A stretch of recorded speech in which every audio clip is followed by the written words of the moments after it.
राधे राधे दोस्तों। आज का दिन अत्यंत शुभ है क्योंकि आज अघन मास की अमावस्या और साथ ही भौमवती अमावस्या का योग है। इस पावन तिथि पर भक्तजन हनुमान जी और मंगल देव की आराधना करते हैं। शास्त्रों में वर्णित है कि इस दिन स्नान, दान, तर्पण और उपवास करने से जीवन में शांति, सुख और समृद्धि का परिवेश होता है। मंगल देव और बजरंगबली का आशीष सदैव साधक के साथ बना रहता है। पितरों को तर्पण देने से वे प्रसन्न होते हैं और घर परिवार पर कृपा की वर्षा करते हैं। आज हम इस विशेष अमावस्या की 3 पौराणिक कथाएं सुनेंगे और अंत बहुत खास होगा। तो चलिए प्रथम कथा आरंभ करते हैं। बोलिए सुख अमावस्या माता की जय हो। प्रथम कथा, सुख अमावस्या माता का वरदान। बहुत समय पहले एक नगर में एक धर्मनिष्ठ ब्राह्मण दंपति रहते थे। धन धान्य की कोई कमी न थी, परंतु संतान सुख न होने के कारण दोनों अत्यंत दुखी रहते थे। एक दिन ब्राह्मण ने निश्चय किया कि वह वन में जाकर कठोर तप करेगा। पत्नी को प्रभु पर भरोसा रखने की सलाह देकर वह वन में चला गया और वर्षों तक कठोर साधना करता रहा। लंबे वर्षों की तपस्या के पश्चात उसे वैराग्य हो गया। उसने सोचा अब जीवन को समाप्त कर देना ही उचित है। वह एक पेड़ पर चढ़ा, शाखा से फंदा बनाया और अपने प्राण त्यागने ही वाला था कि तभी एक तेज प्रकाश प्रकट हुआ। सुख अमावस्या माता स्वयं वहां प्रकट हुई। माता बोली, ब्राह्मण, तेरे 7 जन्मों में संतान का योग नहीं है, परंतु तेरी भक्ति से प्रसन्न होकर मैं तुझे 2 कन्याओं का वर दूंगी। एक का नाम अमावस्या और दूसरी का नाम पूनम रखना। माता ने आगे कहा, तेरी पत्नी अमावस्या तिथि पर व्रत करे, एक कटोरी चावल और दक्षिणा लेकर मंदिर अर्पित करे। यह विधि 1 वर्ष तक करे, फल अवश्य मिलेगा। ब्राह्मण घर लौटा और उसने सारा प्रसंग अपनी पत्नी को बताया। ब्राह्मणी ने विधि विधान से सुख अमावस्या का व्रत आरंभ किया। समय बीता और उसके 2 सुंदर कन्याएं हुई। अमावस्या और पूनम दोनों बड़ी हुई। उनका विवाह कर दिया गया। अमावस्या अत्यंत धर्म प्रेमी, पूजा पाठ में निष्ठावान थी, लेकिन पूनम भगवान को मानती ही नहीं थी, जिसके कारण उसके घर में सदैव कष्ट ही कष्ट थे। जब यह बात बड़ी बहन को पता चली तो वह ढेर सारा अन्न लेकर छोटी बहन के घर गई और बोली, बहन, सुख अमावस्या का व्रत करो, 1 वर्ष तक चावल दक्षिणा अर्पित करो, माता सभी दुख हर लेगी। पूनम ने बहन की बात मानी और व्रत करना शुरू किया। कुछ ही महीनों में उसके घर में धन धान्य, शांति और संतान सुख सब कुछ आने लगा। इस प्रकार जो कोई सुख अमावस्या माता का व्रत करता है, माता उसके घर को आनंद और समृद्धि से भर देती है। तो बोलिए सुख अमावस्या माता की जय हो। दूसरी कथा, मंगल देव की परीक्षा। अब सुनिए मंगल देव की अद्भुत कथा। एक नगर में एक वृद्धा रहती थी। वह मंगल देव को अपना इष्ट देव मानकर सदैव उनका व्रत रखती थी। उसका एक पुत्र था जिसका जन्म मंगलवार को हुआ था। इस कारण सब उसे मंगलिया कहकर बुलाते थे। वृद्धा मंगलवार को ना घर लीपती थी, ना मिट्टी खोदती थी।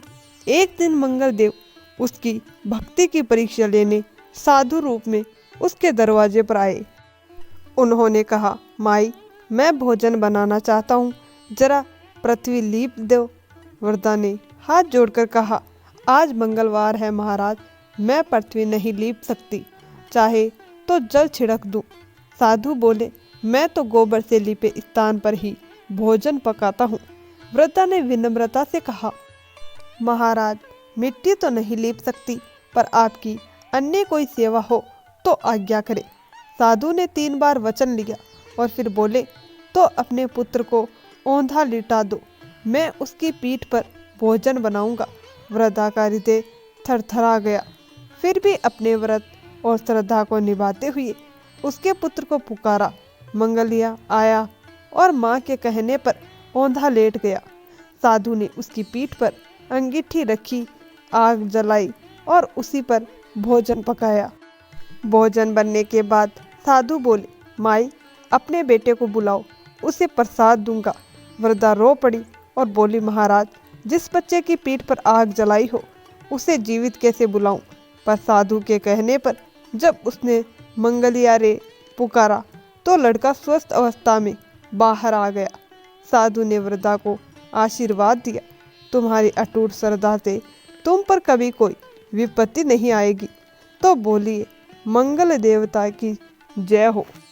तीसरी कथा, सोमवती अमावस्या का चमत्कार। एक नगर में एक साहूकार रहता था। उसके 7 बेटे बहुएं थी और एक बेटी भी। एक जोगी प्रतिदिन भिक्षा लेने उसके घर आता था।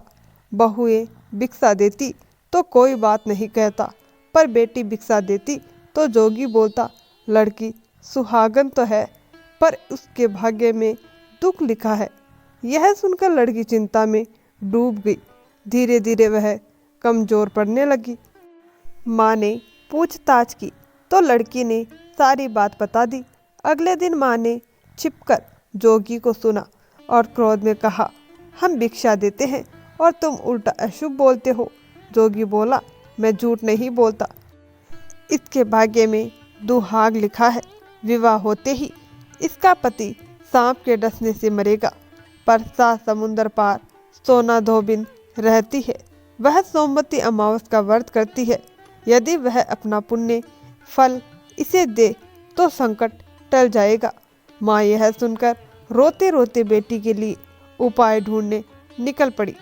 तेज धूप में रास्ता चलते चलते वह एक पीपल के पेड़ के नीचे बैठ गई। उसी पेड़ पर गरुड़ का घोंसला था। एक सर्प बच्चे को डसने चढ़ रहा था। साहूकारनी ने साहस करके सर्प को मार दिया। गरुड़ और उसकी संगिनी आए, रक्त देकर क्रोधित हुए। साहूकारनी ने सत्य बताया, मैंने आपके बच्चे की जान बचाई है। गरुड़ प्रसन्न होकर बोले, वर मांगो। साहूकारनी ने कहा, मुझे 7 समुद्र पार सोना धोबिन के घर पहुंचा दो। गरुड़ उसे वहां छोड़ आए। वहां उसने देखा कि सोना धोबिन की 7 बहुएं काम को लेकर रोज झगड़ती थी और असली काम कोई नहीं करता था।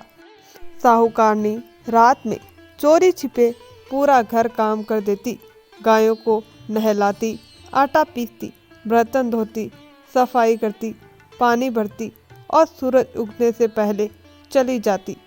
एक दिन सोना धोबिन जागती रही और उसने पूरी बात देख ली। वह बोली, बहन तुम यह सब क्यों करती हो? साहूकारनी ने कहा, पहले वचन दो फिर कहूँगी। सोना धोबिन ने वचन दिया। तब साहूकारनी ने अपनी बेटी का दुख बताया और मदद मांगी। सोना धोबिन बोली, मैं तेरे साथ चलती हूँ।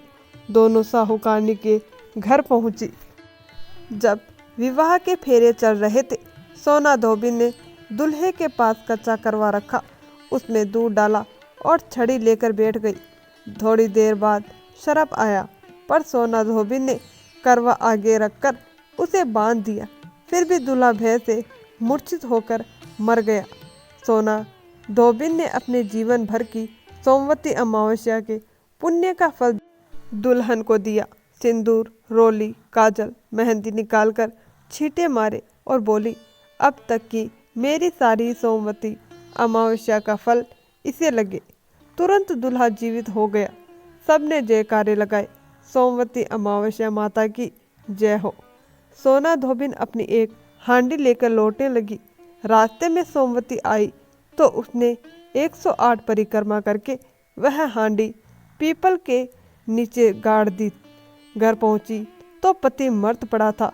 तेल घी के रूप में वह बोली, मैंने जो रास्ते में सोमवती अमावस्या की है उसका फल मेरे पति को लगे। और छींटे मारते ही उसका पति जी उठा। एक ज्योतिषी ने पीपल के नीचे गड़ी हांडी खोदी तो 108 और 13 सोने के चक्कर मिले। सोना धोबिन बोली, यह सब तुम्हारे भाग्य से हुआ है, तुम ही ले जाओ।